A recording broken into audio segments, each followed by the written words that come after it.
Welcome to Film Therapy, the unofficial, unlicensed movie podcast. Alright, so how do we start the episode? Welcome to Film Therapy. Alright, yeah, this is Film Therapy. This week we watched several movies to talk about one movie, but I'm so glad we watched the several movies to talk about this one movie. Otherwise, I feel like we would have nothing to talk about. So, Me too. We both agreed that we wanted to watch the movie Ed Wood, the Tim Burton movie starring Johnny Depp. And then Jake was like, oh, well, it's actually a movie depicting Ed Wood while he's making and directing these three movies, his first three. So we should probably watch those. And I was like, okay, sure, let's go for it. So they were all on YouTube, actually. A couple of them were just over an hour. But so we sat down and watched Glen or Glenda, Bride of the Monster, Plan 9 from Outer Space, and then we also watched Ed Wood to pull it all together. Yes. And it was a wonderful time. It was a wonderful time, mostly. It got it was pretty slow. Bride of the Monster was not very good. No, it was probably the weakest out of the three for me personally. Definitely. I would agree. But watching Ed Wood gave me so much more appreciation for all of the movies, all three of the other movies, which is really great when a movie does that. I don't know if I have more appreciation for them, but I just liked seeing the craziness of how he did quote direct. Just so much just running around doing one take of everything and calling it good. I love that. That was amazing. Yeah, it's fine. It's great. It's what we're here for. We're just getting real stuff, it's realistic. It's realistic. Just like we're doing this in one take because it's realistic. Yes. And I thought the story of Ed Wood all came together pretty nicely when it going from the making of Glen or Glenda to Bride of the Monster to Plan 9 and all of the side stuff in between with his relationship with Bela Lugosi and his personal relationships with his girlfriends. I liked that. I actually missed that Patricia Arquette's name in the opening credits, so I was like, oh snap, yes. When I heard her voice, I was like, oh yes, I'm so happy she's in this. I was so happy because I'm not a Sarah Jessica Parker fan, so I'm glad that she was out. She played Ed Wood's first girlfriend. Yeah. Anyway, so let's start at the beginning. Do you want to talk about Glen or Glenda first? Yeah. How do we talk about this movie? So I don't want to I don't want to say anything that could be misconstrued as offensive, and I don't want to be because the thing with this movie is it's somehow so progressive for its time, and then it's not. Mm-hmm. And then it is, and then it's not. Yeah. Not really an expert on the subject, so I just don't want to sit here and be like, oh, the movie depicts this in this way when actually it could be it might not be it might not be the same for everybody, Mm-hmm. Yeah, I think we can kind of just go through it and say what it's about, and then this is my favorite Ed Wood movie of the three. Okay. This was my favorite one of the three. I'll start with that. I don't know. I guess I'm pretty sure that's a hot take. I think it's a flawed movie, but I really appreciate its art house style, and I really appreciate how Ed Wood wanted to make the movie so personal. It just doesn't make some of it just doesn't make a whole lot of sense. Yeah. The scenes of Bela Lugosi as God are great, but I don't know what he's talking about. But then again, I don't know what the fuck is going on in Lost Highway either, and that's one of the greatest movies ever. So, which also has Patricia Arquette. So, full circle. Yeah. Full circle. Also, oh no, that's not in black and white. Never mind. The poster is in black and white, but the movie is not in black and white for Lost Highway. That's right. That's on me. Anyway, Glen or Glenda, look out for the big green dragon. Yeah. No idea. No idea what that whole beware of the big green dragon that sits on your doorstep. He eats little boys, puppy dog tails, and big fat snails. So I'm thinking maybe it's like, okay, well, what do you think of like big green monster? You think of like jealousy, right? But like that doesn't really make any sense with this movie. I think of that really scary animated movie about the kid that like gets eaten by a monster because he gets addicted to drugs. What? No. You know what I'm talking about? Did you ever see that? Yeah. There was this thing I saw as a kid. It scared the shit out of me. It was like this little cartoon about this kid that gets like he gets addicted to drugs. So this big green monster comes up and eats him, Whoa. and then like replaces him, Whoa. and then it cuts to the real guy like in jail, and it's like you just like see like his shadow, like he's in like a fucking like noir movie or something. And I saw it when I was like 5 years old, and it scared the shit out of me. That's crazy. It's crazy. I can't. I don't want to find it, but I don't. It's like it just sounds. It was just really weird and creepy. Can't believe you were exposed to that. So yeah. Yeah, thanks, Mom. Yee. So yeah, that's what you think of. Okay. All right. Yeah, that's Big what I think of. green dragon. Actually, no. What I actually think of is the short film "The Dragon in My Dreams," directed by James Rolfe. That's what I think of. What's that about?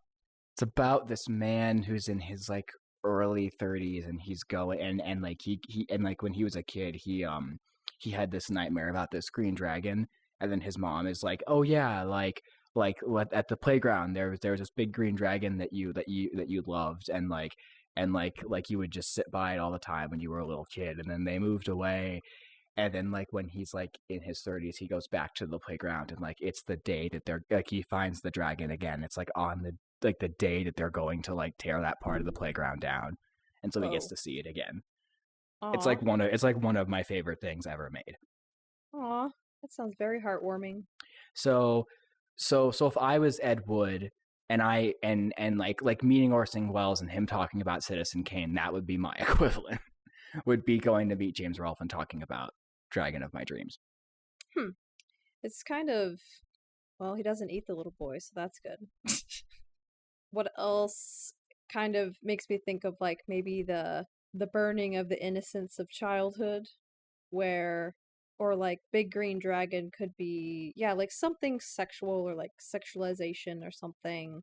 Like when That's what I'm telling you. It's a green dildo. like, like when little boys turn into men, this like sex drive takes over and it ruins all good things of childhood, like puppies and going out to the creek and catching snails. So they're like, just beware.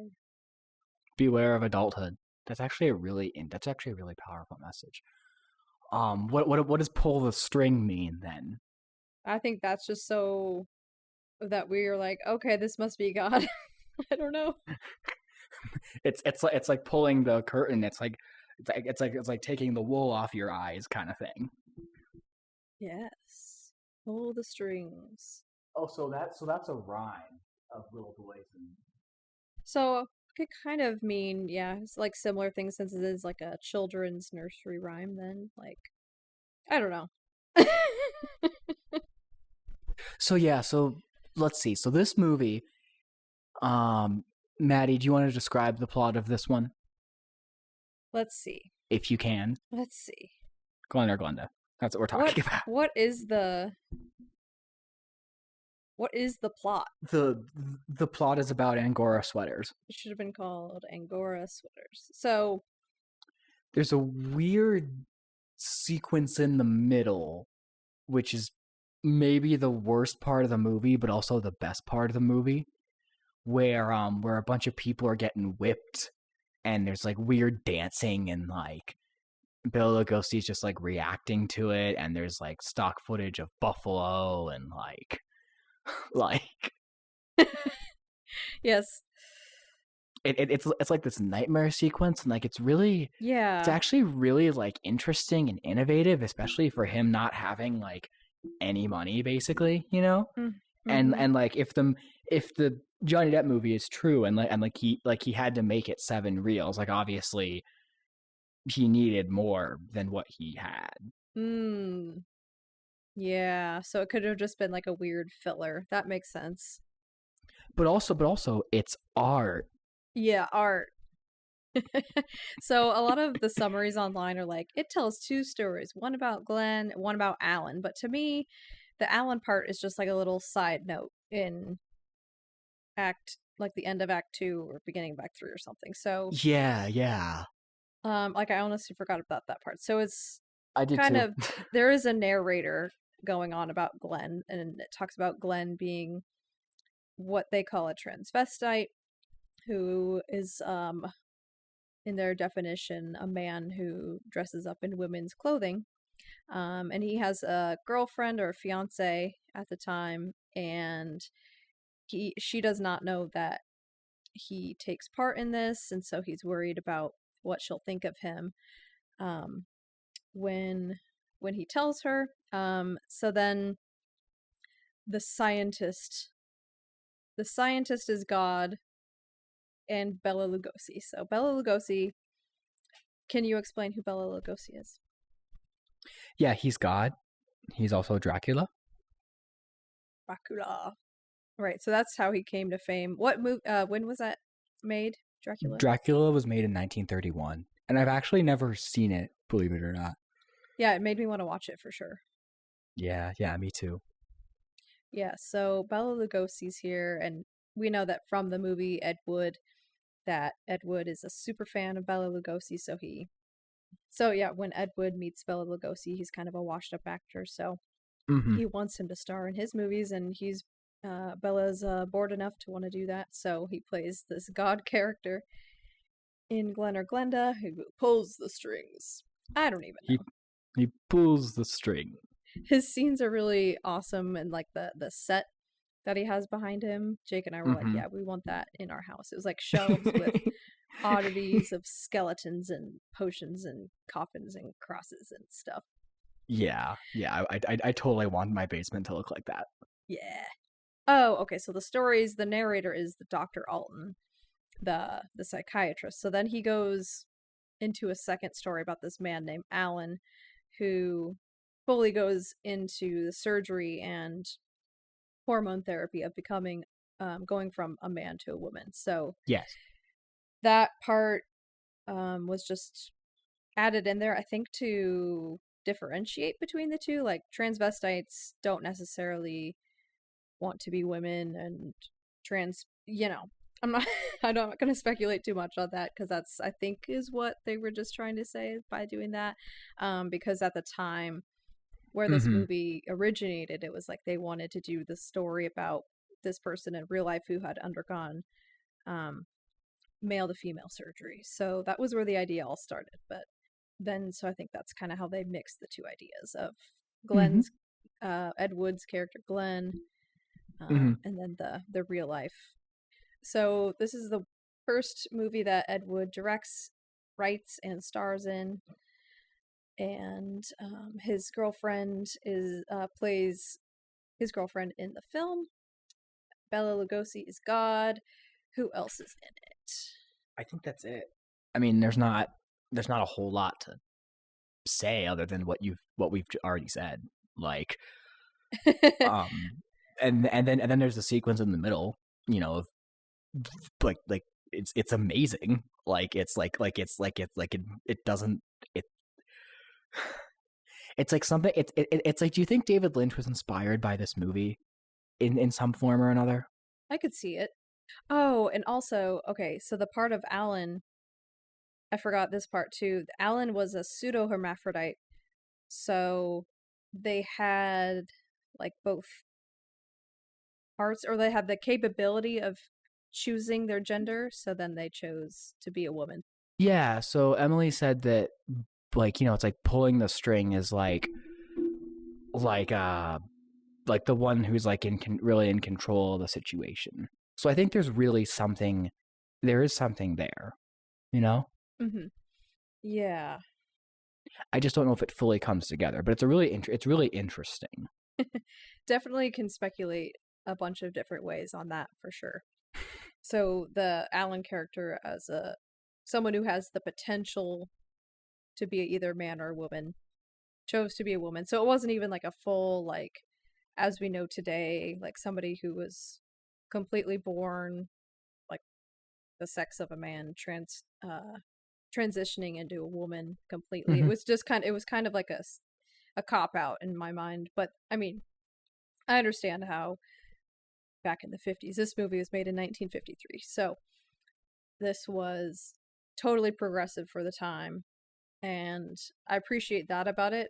It's just not the same as we would know today. Like if this movie was remade today, it would be nothing like this. And No. so it doesn't translate the same, but I think like the idea was there, and the bravery to make a movie like this, I think was really impressive.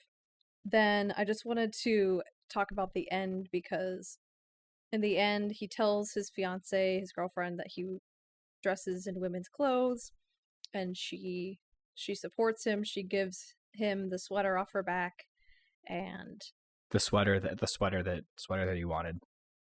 sweater he wanted, yes, the Angora sweater. But then it shows like the scene of them at the psychiatrist's office and getting therapy, and the therapy he's receiving is just like, it's so weird. It like kind of transforms into this like dissociative identity disorder issue, and he goes back to like childhood traumas and like, this is your second personality. Um Not just like something that he enjoys that makes him feel calm. Yeah. So then the psychiatrist says, like, what if you put all of your Glenda energy into your wife instead, and she can be your Glenda energy? And they're like, yeah, okay. Like, it just doesn't really make any sense. No, that part felt really like we didn't like the movie could have ended when she gives him the sweater and that would have been Yes. fine. Definitely should have ended there. But yeah, I mean, it's hard to translate it from 1953 to 2024. So Well, there's a line in the Tim Burton movie where Ed says like when I was little my mom would dress me up in girls' clothes. And so that was just something I just always felt comfortable doing. yeah, yeah. Which reminds me of another movie, but I can't say what the name of that movie is because it's a spoiler. Oh, really? I mean, Maddie, you've seen it, so I can tell you.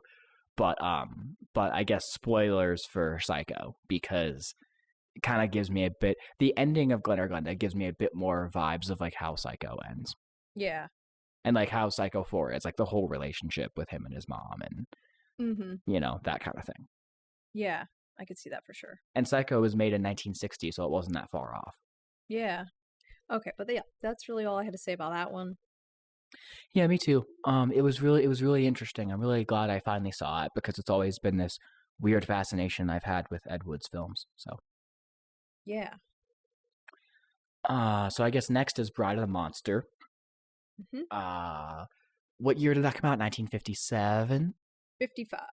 55. Okay. So 1955, also directed by Ed Wood, obviously, and stars Tor Johnson and Bela Lugosi again. And it's about this couple that they go to like Bela Lugosi's like a scientist and he wants to change the world and make a bunch of atomic supermen. So he's got this monster called Lobo, played by Tor Johnson, and Lobo just does everything that Bela Lugosi wants him to do. And then there's a story about this couple where this woman gets really like in like she's trying to investigate like what's going on with Bela Lugosi and everything, and she ends up in his lab, and then Lobo ends up and can't like he's supposed to kill her, but he can't because he's not like inhuman entirely.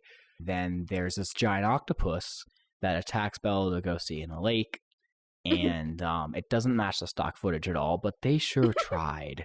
They sure tried, And you gotta give them credit. It's so much better.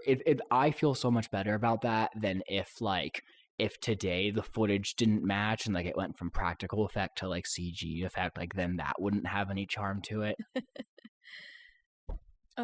There was so much dialogue in this and none of it was relevant. I felt like we could have cut out all of the dialogue and we still would have known what the movie was about. The movie could have been 20 minutes long and it would have been better. Yeah, definitely. And it was only It was only like 90, 80 minutes to begin with, so that It tells was you. really short. It's like one of the shortest like lengths a feature can be. It's like 85, 75 minutes, something like that. 1 hour, 9 minutes. Yeah. Oh, so So 69 minutes long. 69 minutes. It's very short. I think that's how long Bambi is.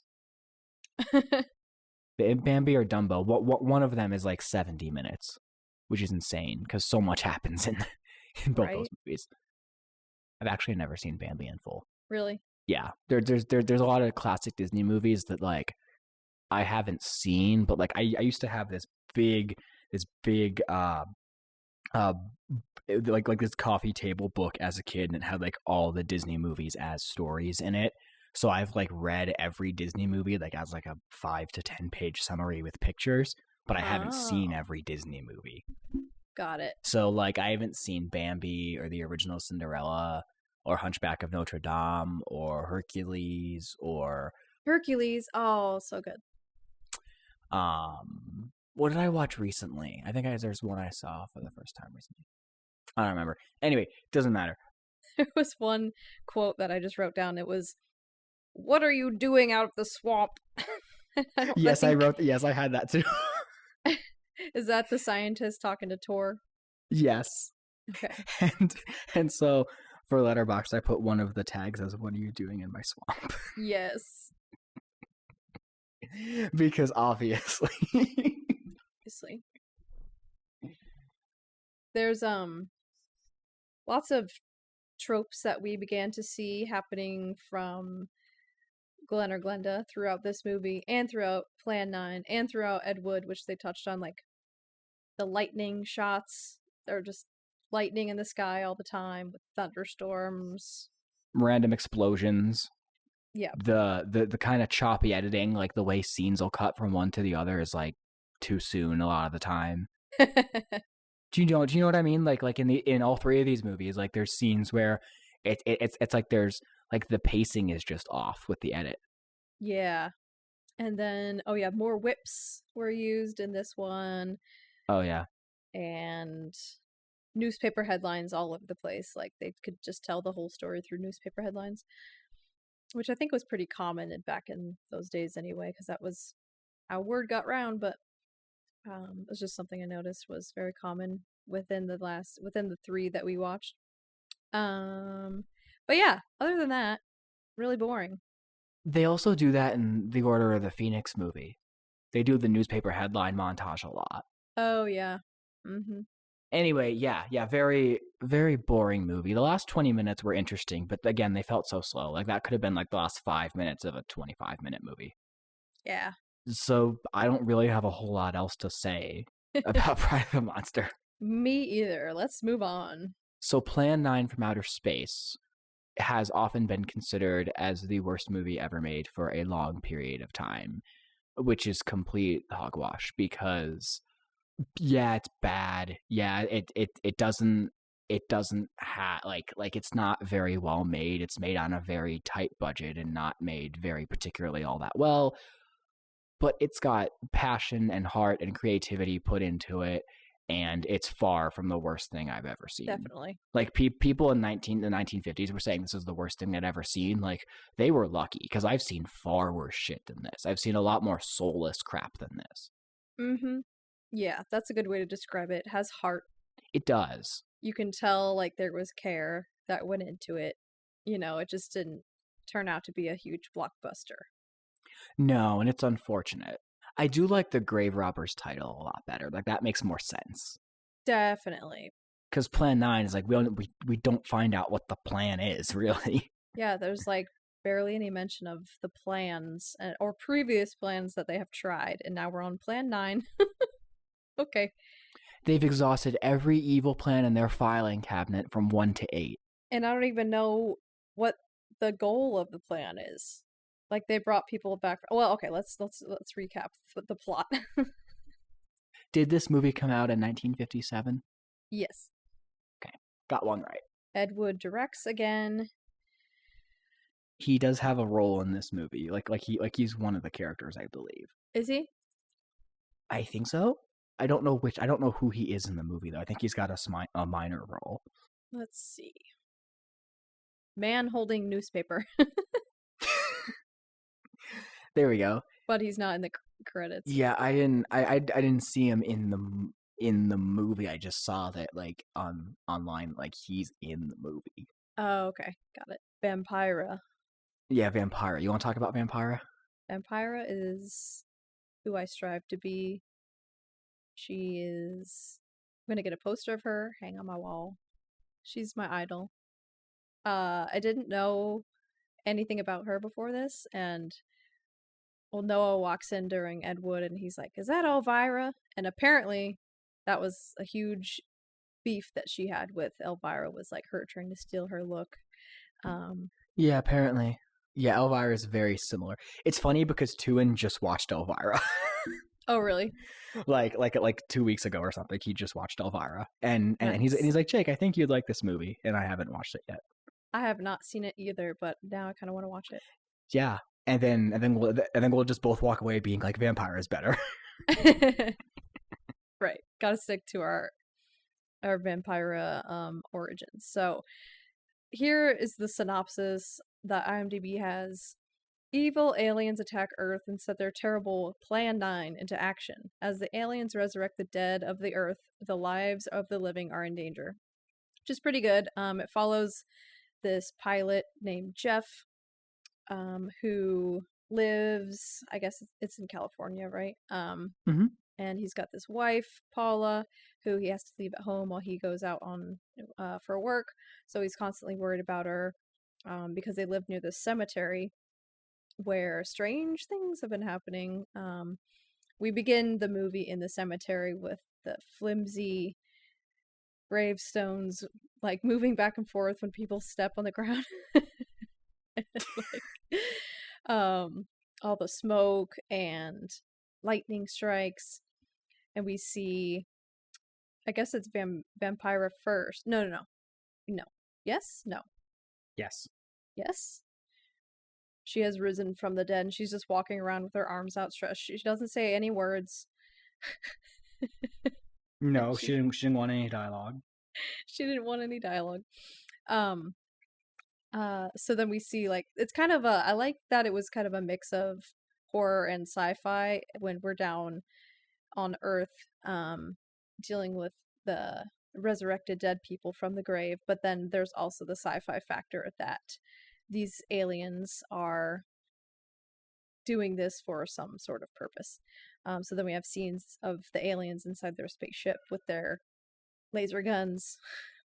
So then we watch as 2 other people die and get resurrected from the dead, and then try to attack the living. So let's see. It involves so Jeff, the pilot, a couple policemen, and then a lieutenant, who all come to the cemetery and try to figure out what's going on.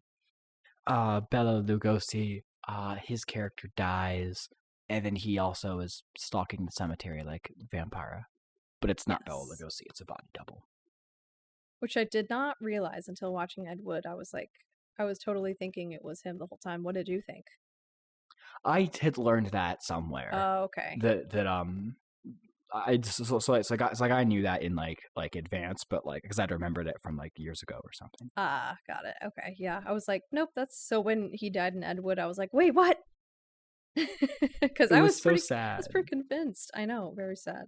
Yeah, I was convinced he did the whole movie, but so the special effects in this were just great. Obviously, the flying saucers on a fishing line flying over Hollywood. And then when it's on fire and it explodes at the end, that was great. That. I love the one on fire. that's probably the greatest special effect in any movie ever. Yeah, I agree. The UFO that lands in the cemetery just looks like a building. Like it's got square walls, and they just walk in through a door. and then there's the cockpit, which is literally just like a curtain and a wall and a cardboard wall. Yep. And you can see the boom mic in one shot. Oh, you can? Oh man, missed that. Okay, yeah. So Tor is in this again. He is one of the cops, and he dies at the beginning, but then also is resurrected again. So it's like when the aliens turn on their machine, the resurrected people come for the humans, but then if they turn them off, then they're kind of just like brain dead. They're not doing anything. The scenes inside the spaceship when they bring in Tor and she's like, they're like, lead him with your pew pew gun. And so she does, and then she's like, oh no, it's jammed. Blah, blah, blah. So it's not working. And then he starts to attack the other guy who also has one of the pew pew guns, but he doesn't think to grab it. So then they turn off the electric system or whatever, and he shuts down. And then they're like, okay, take him out of here. And she's like, oh, my gun is working again. Okay, let's go. I just love that part. Also, the alien, the main alien guy, he kind of reminded me of Lindsay and Sam's dad from Freaks and Geeks a little bit. I don't remember who that is. He's the one that's like, your minds are stupid. Well, I know in that movie, but I don't know who in the Freaks and Geeks you're talking about. Oh yeah, look him up. Freaks and he's also in Back to the Future too. Geeks dad, Harold Weir. Yep. I don't know if you see it at all, but for some reason, like looking at the main alien guy and then seeing that actor, I'm like, they just kind of remind me of each other. I could see it, I guess. Yes, it's not like a striking resemblance. Definitely not. A little bit of like the bug eyes, big nose, small mouth. Mm-hmm. Yep. This was the longest of the three that we watched. I think it was this was an hour and 19 minutes, so 10 minutes longer than Bride of the Monster. Mm-hmm. This one felt a lot longer than the other two movies. Like those 10 minutes really made a difference, at least for me. Yeah, I agree. I think I fell asleep. Yeah, I did. I fell asleep during this one. I watched it in 2 sessions. Yeah, it took me 3 sessions actually to watch. Oh my gosh. I watched the first like 5-10 minutes and I'm like, I'm not feeling this. And then I watched like a little bit, I got to like the half-hour mark and I'm like, okay, whatever. And then I'm like, I have an hour left. I have to finish this. It was really scary when the Bela Lugosi's character comes into the wife's room at night and like enters her room while she's sleeping and then stands around and walks around her while she's just scrambling to get out of the room. I thought that was actually really scary. Because he's not doing anything. He's just like standing and walking around, but it was still just kind of eerie. Yeah, I thought that was actually really effective, especially for the fact that it wasn't Bela Lugosi. Like, yeah. And I really liked the opening footage of him, especially after watching the Ed Wood movie. I really liked like the footage of him just taking his time and like just coming out of the house. Yeah, definitely. It really was impactful. They made that part impactful in Ed Wood. And we'll talk about that. Oh, the alien's costume has the lightning bolt on it too, so I don't know what Ed Wood's thing is with lightning, but he'd love it. It was so cheesy. It was actually really interesting because like obviously the aliens just look like humans and they're just wearing like these really like cheap spacesuits and stuff. Yeah. But there's just like this amount of like passion, like you can just tell that like he wanted to make this movie, or at least like he put himself into this movie. Like it doesn't feel like it was made by a bunch of people. Yeah. In a bad way, you know? Yeah, definitely. Yeah, no, in no way is it the worst movie ever made or the worst movie I've ever seen. I was thoroughly entertained the entire time. So screw you, haters. Yeah. Do you have anything else about it's weird because it's kind of one of the most famous movies of all time because it's notorious for being bad, but I feel like with a movie like The Room there's more to talk about, whereas Plan 9 I don't think there's as much that I feel like needs to be discussed. You know what I mean? Yeah, for sure. I just liked the whole genre, horror sci-fi was really fun. The special effects. Those are my top takeaways. Yeah, so I think we can dive into Ed Wood and then go back and explain like all the behind the scenes from these 3 movies because it was all very interesting, I thought. Yeah, it really gave me a whole new appreciation for all 3 of those movies. Yeah. It starts off this movie, Ed Wood, directed by Tim Burton, starring Johnny Depp, was made in 1994. Actually, I forgot what year it was made when I was watching, and it really surprised me that was from 1994 when I went back and looked at it. I was like, wow, really? I mean, Johnny Depp looked young, but it didn't seem like it was that old of a movie. Mm-hmm. It was also in black and white, so I'm glad we purposefully watched all the other three in black and white, because there are colorized versions out there, but we chose to watch them in their original black and white. Yes. So glad that we did that. It starts with Ed Wood just struggling to break into the directing business, and first tells the story of how he got the opportunity to direct Glen or Glenda. Mm-hmm. So I was kind of looking up fact versus fiction for the movie. I think there's something to like early directors wanting to really put their story out there. So like the line in the movie where the studio guy was like, "We're not directing a film to tell your story. We're directing this like crap piece about a transvestite." And he's like, "Well, I am that transvestite, so I So love I'm the that." perfect person to make this. Right. I love that producer was just like, "I don't make movies, I make crap." Love that. He was an angry Yes. guy. So He's the guy in Dumb and Dumber that Oh. the bad guy that they pick up, like Oh that, my like, and gosh. when they're singing like the Mockingbird song, and when they give him the burger with the like they put the peppers on his burger and shit. That's the same guy. That movie came out the same year as this one. Same actor. Oh, really? Wow. That's funny. Let's see. So he goes to this guy before he meets Bela Lugosi, right? And then he comes back to him and he's like, "Here, I got you a star now, so now it's all gonna go."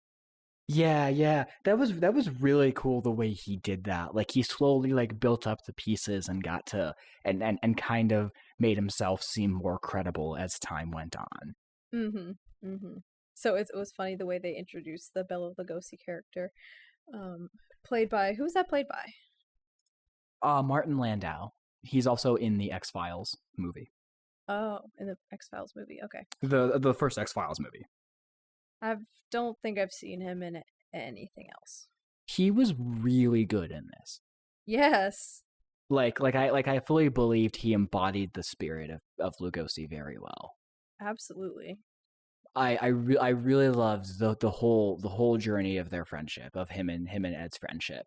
It was like most what the movie was about, I felt like, or a huge part of it. Yeah, I felt like that was a huge part of the emotional core of the movie, was their connection.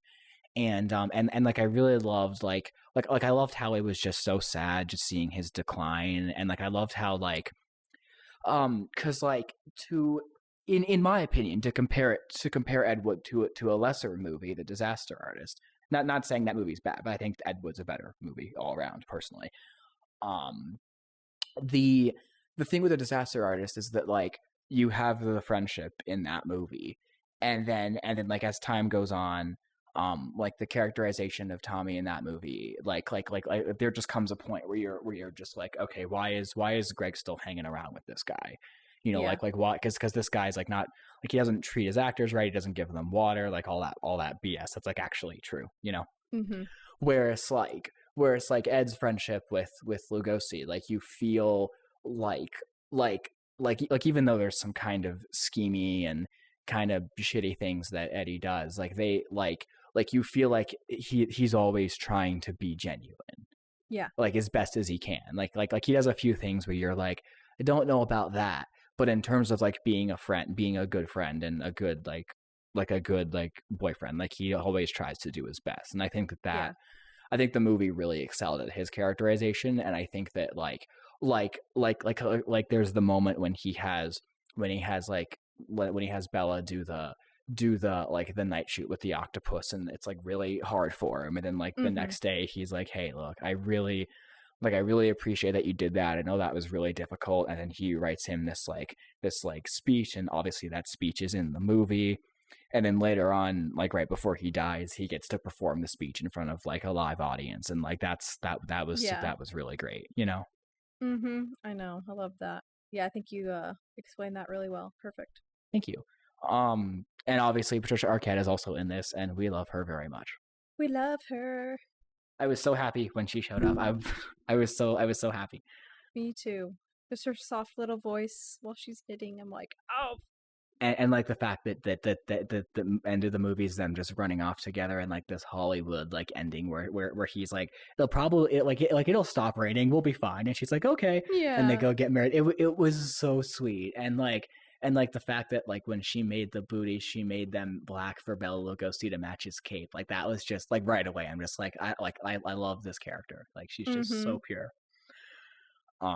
Obviously it's because it's Patricia Arquette, but also like just from like a like I know it's like based on real life, but from like a character writing standpoint, that just got me right away. I'm like okay, I'm already invested in their relationship from the first scene, Yeah, definitely. and like they're really cute together also. Mm-hmm. I agree. And she had a much better reaction to Ed's like I guess his secret, you could say, Mm-hmm. more so than his first girlfriend, because his first girlfriend kind of just lost her shit. She threw things at him and stuff, and I'm like, at what point is this a healthy relationship? Yeah, it's like if you're okay, not even engaged or married, like okay, if you're gonna feel like this, it's okay. Just just move on, you know.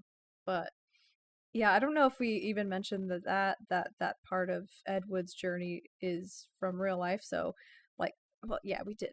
Yeah, because he that's why he wanted to direct Glen or Glenda. So, um, Right, because Sarah Jessica Parker was very much like, you literally wrote about our life. Like why would you do this? And then he's like, because I wanted to write from the heart, you know. right, right, Which is where the best writing comes from, you know. definitely.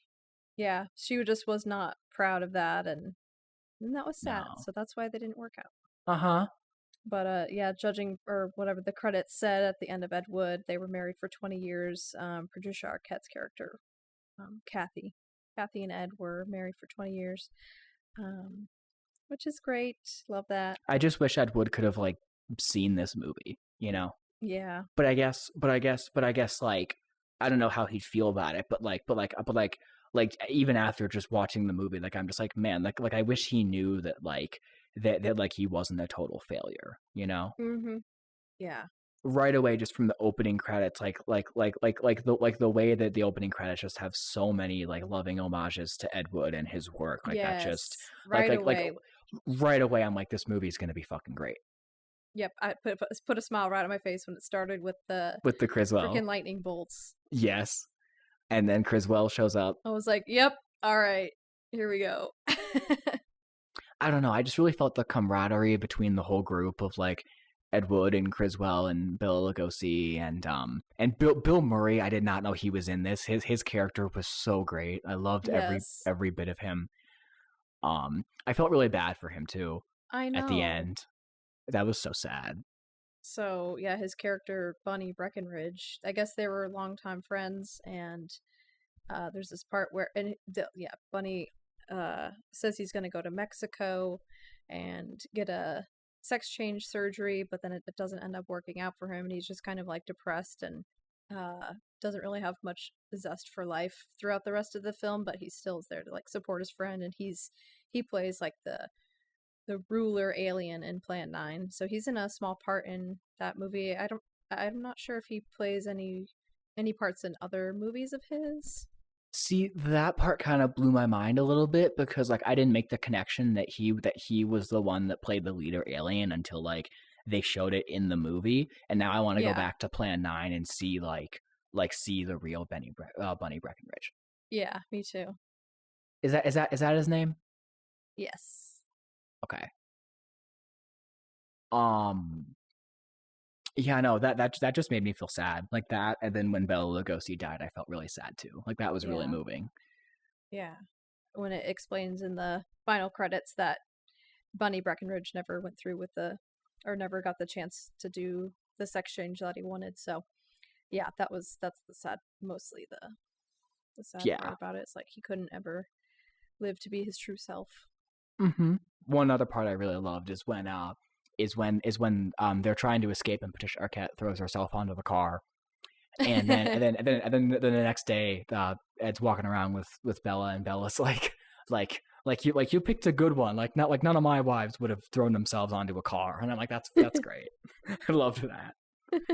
But his whole decline was so sad. It was also really sad when the I feel like this is like another thing that feels like so like genuine and heartfelt to their friendship is when the doctor's like he can't Bela Lugosi can't afford rehab anymore because he's literally broke and has no insurance.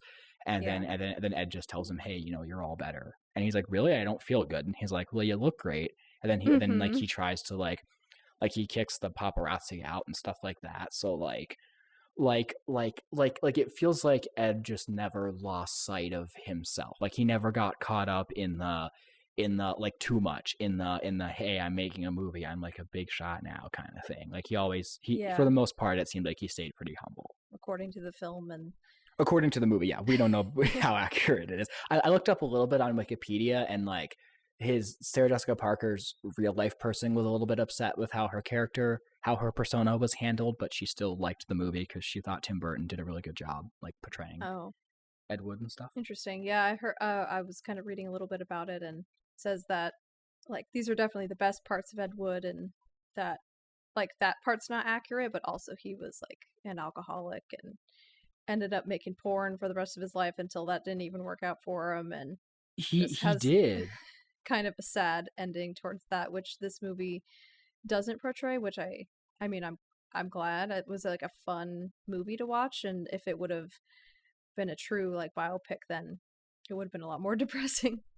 Yeah, exactly. And they still mention that in like the end, that's how Yeah, his life ended. So I'm glad they kind of did both. yeah. And I like that they ended with Criswell, like he was the last one we got information on, and then that's how the movie started. So like Mm-hmm. so like that bookend was so great. Mm-hmm. So he's like the narrator of the god character that Ed Wood used. Criswell was played by Jeffrey Jones, who also plays Winona Ryder's dad in Beetlejuice, and he's also the principal in Ferris Bueller's Day Off, and he is a Yes. convicted sex offender. So He is. yeah, in real life he is Oh shit. of the really bad kind. Oh no. So I'm sorry, not to, but I had that thought in the back of my mind the whole movie, and I just couldn't shake it. I'm like, Ah. man, because like Beetlejuice and Ferris Bueller I saw when I was young, so like I didn't know that, so I can say actually in Ferris Bueller it kind of works because he's really creepy in that movie, but Yeah. like you know what I mean, like I can separate that from the other Tim Burton movie. But with this one, it was harder for me to do that because it was a new movie I've only seen with adult eyes, you know. Mm-hmm. But the performance of Criswell was very good. I will say that. Yes. We looked up a clip of actual Criswell on Johnny Carson's show.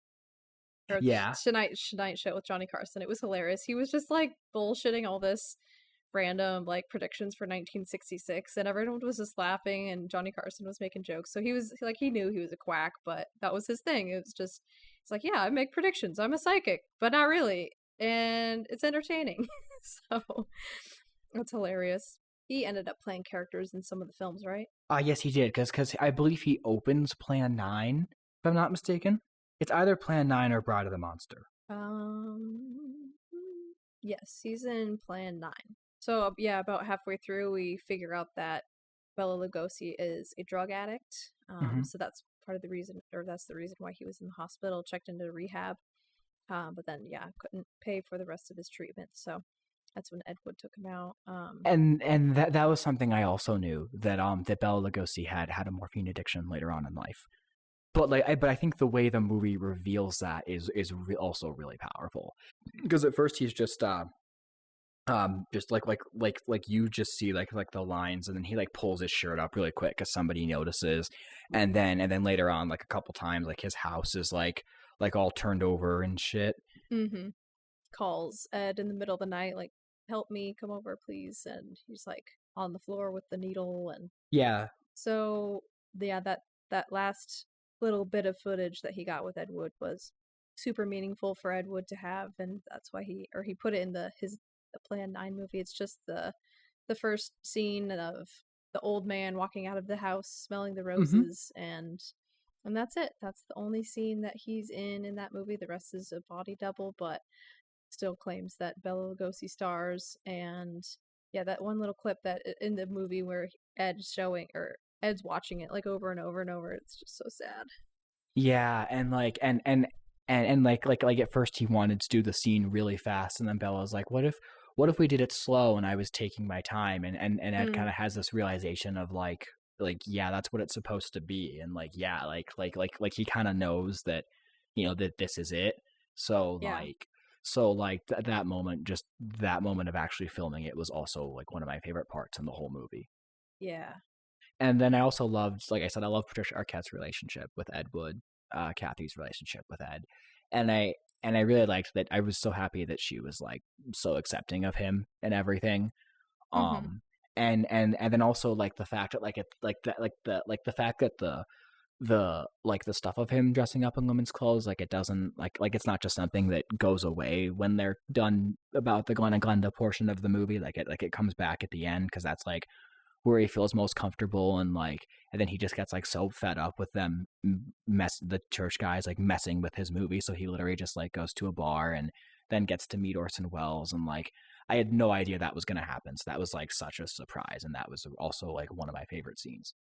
Yeah, that was a great scene too. I looked that up, and it's no record of him actually meeting Orson Welles, but but then they were like, well, you never know, it could have happened for sure in Hollywood. So it was really inspiring. Yeah, absolutely, because he's like, just don't let anyone tell you how to direct your dream. He's like, when I made Citizen Kane, they hated it, and I'm like, well, I don't like it very much either, but I'm glad that you got to make your movie. I mean, I don't know. I enjoyed. I think I enjoyed Glen or Glenda more than Citizen Kane. So there's that. This is interesting. When watching that scene, it looked like his Orson Welles was had some like ADR going on. His voice wasn't really matching his lips. Noah walked in and he's like, yes, I noticed that too. It sounds like Brain from Pinky and the Brain. And I was like, well, I don't know who plays that. So he looks up the guy who plays that. He's like, that's not the right guy. And I was like, well, it did kind of look like his lips were not matching. So then just looked it up. But well, so he kept looking up, and he's like, did you know that Brain from Pinky and the Brain was tried to be like based on the character of Orson Welles, and like tried to make him look like and sound like Orson Welles? I was like, what? No, never heard of that. But yeah, now just looking this up, they had the actor Vincent D'Onofrio, but then his voice is Maurice LaMarche from Brain from Pinky and the Brain. So you were totally right. I did not know that. He loves Pinky and the Brain. He loves like Animaniacs and stuff like that. Weirdo.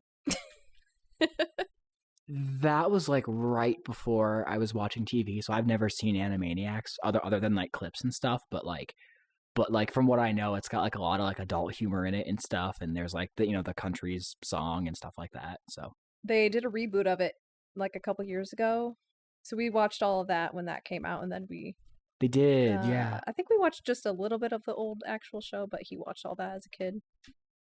But yeah, it's pretty funny. Anyway, yeah, that scene was so great with Orson Welles. Vincent D'Onofrio, he's also in he's in a lot of stuff. He's Kingpin in the Netflix Daredevil show. He's in Full Metal Jacket. What else is he in? He's in Adventures in Babysitting. Oh yeah, he's also the bad guy in Jurassic World, a movie I don't like very much. But he's in that movie. He's the guy that gets torn apart by the like the bad spoilers, the bad guy that gets torn apart by like the raptor or whatever. He's in Malcolm X. He's in famous stuff. He's in JFK. He's in Men in Black, the first Men in Black. He's in the movie Sinister. He's in the movie Dumb Money, which just came out last year, the GameStop movie, which I didn't know it was called Dumb Money. Like I saw the trailer for that movie, because it's Paul Dano and Shailene Woodley are the main actors in it. And I'm like, oh, that looks interesting, just based on the actors. And then I forgot what it was called. And then like I saw somebody talking about it like later on, like, oh yeah, like this movie called Dumb Money, and I'm just like, well, I don't know what that is. And I'm like, oh, it's the same movie. So apparently Vincent D'Onofrio is in that. Cause the logo for Dumb Money, it's the GameStop logo, but it says Dumb Money. Oh, got it. Yeah, he's in a lot. Yeah, so anyway, he's in a lot. All right, where were we in the story? I've kind of been jumping around, but I love, like, one of my favorite scenes was when he had the idea to steal the giant octopus from the props room. I want to look up if that actually happened. Yeah, that was great.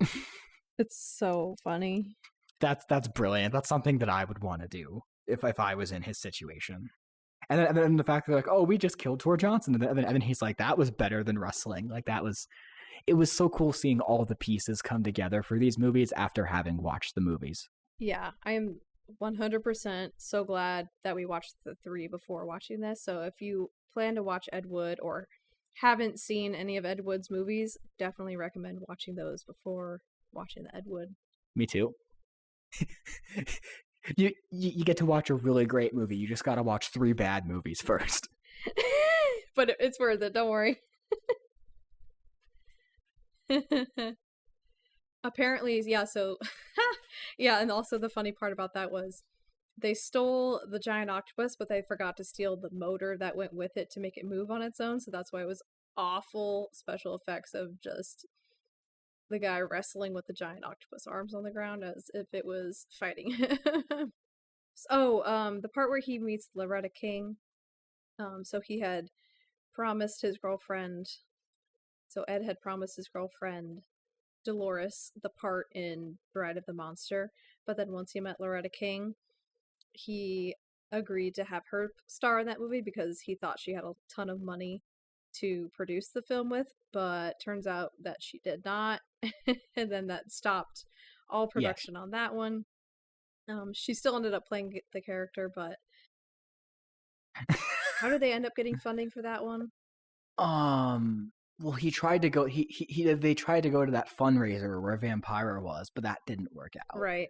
And then there was the guy that he met, like the McCoy cowboy looking dude, and he's like, "I'll give you the money for your movie, but I have 2 conditions." And he's like, "One, there's got to be an explosion at the end," which explains a random ass explosion.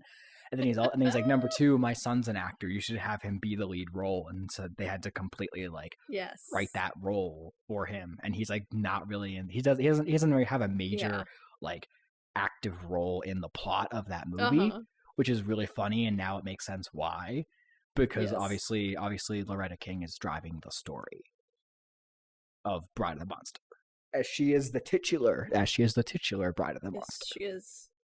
Wait, but who's the monster? Is it Tor? Or is it the scientist? Or is it the octopus? Lobo, yeah. It's Tor. Her is it who? The octopus is the monster, but I guess Tor is also the monster. Welp. So. Yeah, that movie didn't really make sense. No, it was definitely the worst of the 3, I thought.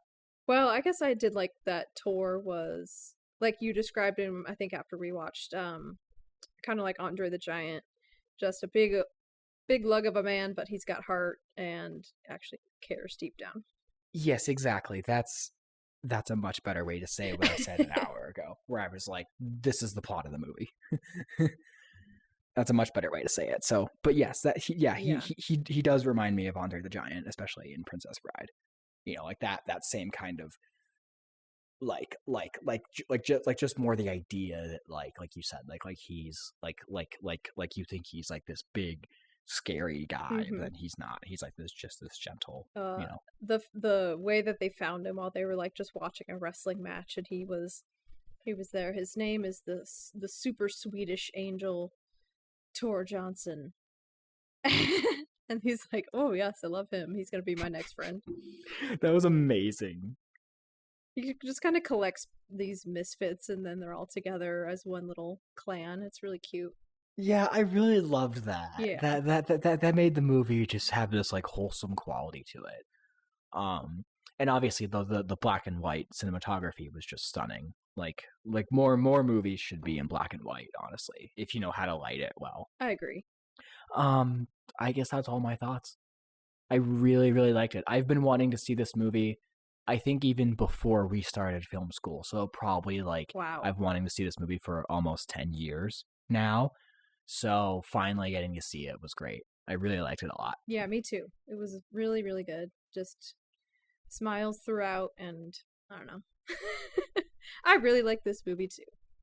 I really did. It's funny because the ending in a way, because Ed's like, they're gonna remember me for this one when he's watching Plan 9 at the screening, and like him like looking around and seeing everybody's reactions, like that was me whenever I'd screen a short film, just anxiously Yeah. looking around and being like, what are people thinking, like do they like Yeah. it, like, and just trying to gauge reactions and stuff Mhm. like that. So like I totally related to that. And then also the idea of he gets his big moment to shine. He gets to run down the aisle and say the movie's for Bella, which is like so sweet. Mhm. And people are like happy to start the movie. But obviously when the movie's over, everybody's like, this is the worst fucking thing I've ever seen in my life. But that doesn't matter because Ed and Patricia go get married. It doesn't matter because he made a fucking movie. He made multiple movies, and that's so cool. He made so many movies. That's what his dream was, and he did it. He did it, and like he didn't compromise, and like he did what he wanted to do, and he got his whole clan together, and it's so inspired. I just feel so inspired after watching it. Me too. Do you want to talk about what we've watched recently? Yeah. You can start. Do you remember when I said I had seen a classic Disney movie for the first time? The movie I saw was Ichabod and Mr. Toad, so I watched that. And I thought it was okay, but it's just cool seeing old Disney movies I've never seen. I saw the Taylor Swift Eras Tour movie in theaters with Emily, and that was incredible. Hell yeah. I saw Back to the Future, the first one, in theaters with Tune and Emily had never seen it, and that was also amazing. Nice. I continued with the Highlander movies, watching it with a couple other friends of mine. So I've seen Highlander 3 and 4 now. And the third one is like, it's a really, really good looking movie. And I really liked things in the final third of the movie, but I am in the very small camp of thinking Highlander 2 is great. So I would have loved Highlander 3 to be an actual sequel to Highlander 2 rather than just being another sequel to Highlander 1 that ignores part 2, because there's like no Virginia Madsen and there's nothing about other planets and stuff. And I didn't like the romance as much in the third movie, personally. So contrary to popular belief, I like Highlander 2 better. Okay, interesting. And then Highlander 4 is interesting because it follows. So there was a Highlander TV series, which I have not seen in full. I've not seen a single episode of, actually. And it's not about the same character, Connor McLeod. It's about his like cousin Duncan, played by Adrian Paul. Oh. So the show's about Adrian Paul's character instead.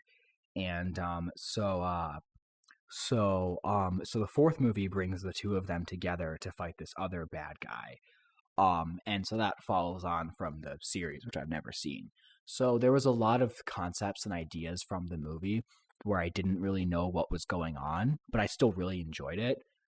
It's got a lot of Matrixy or early 2000s vibes to it, and that's really cool. Okay. And there are a couple moments where it's like Christmas, so it's technically a Christmas movie.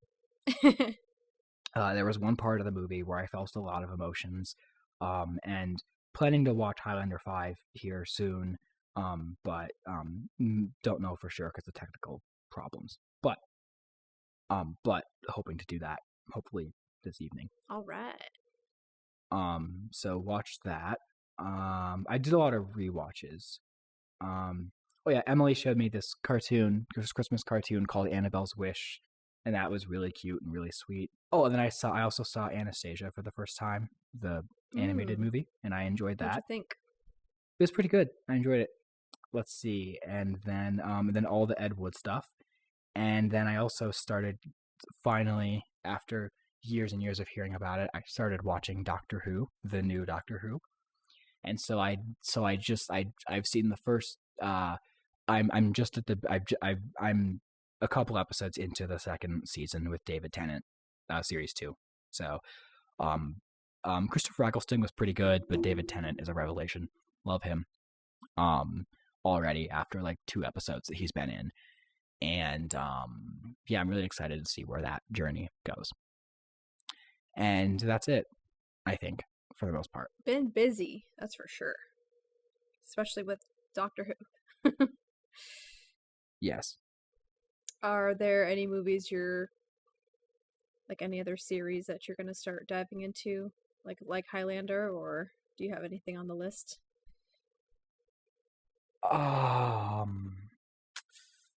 Not currently on the docket.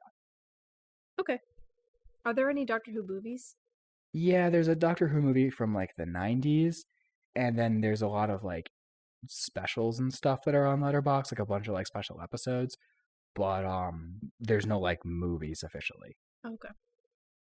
So yeah, so like the first I guess technically it doesn't have a season number, but technically the first episode that David Tennant really features in is a Christmas special called The Christmas Invasion.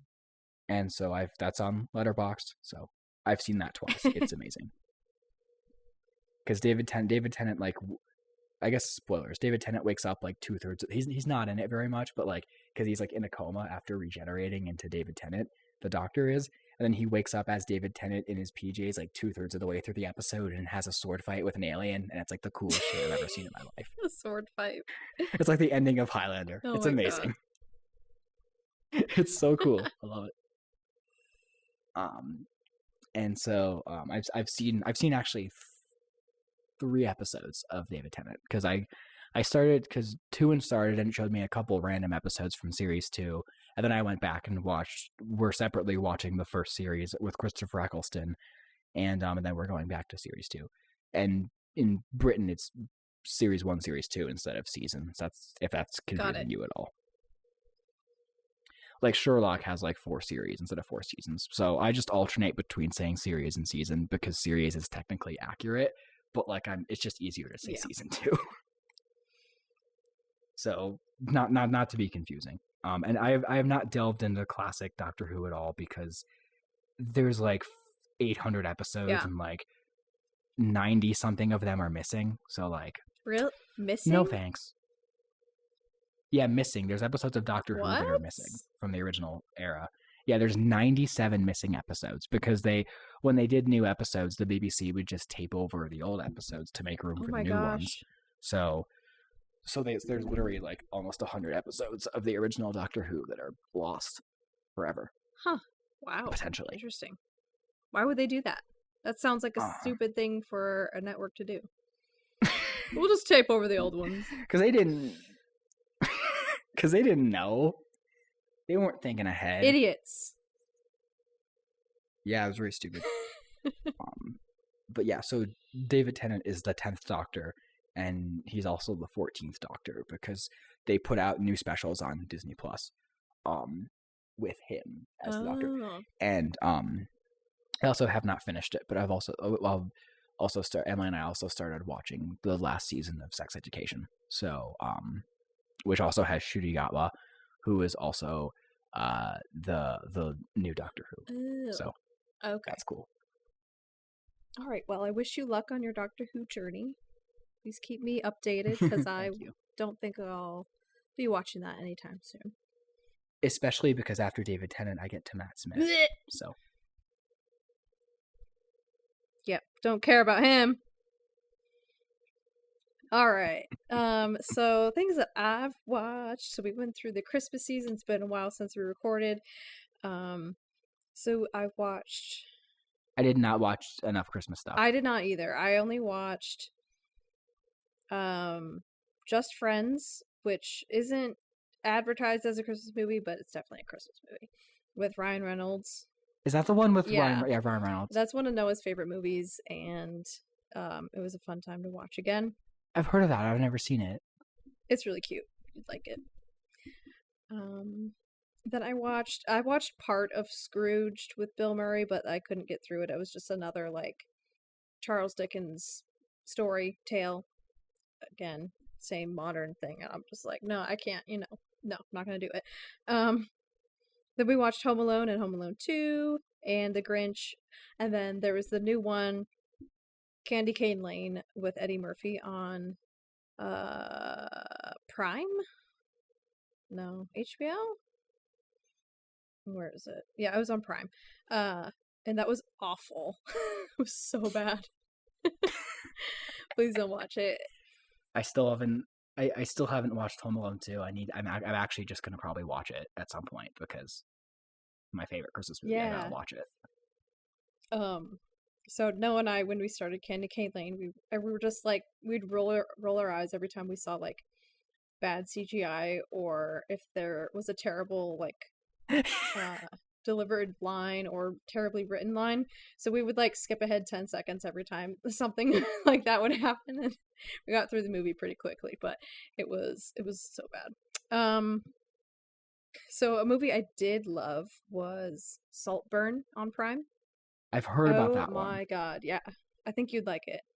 What is it about?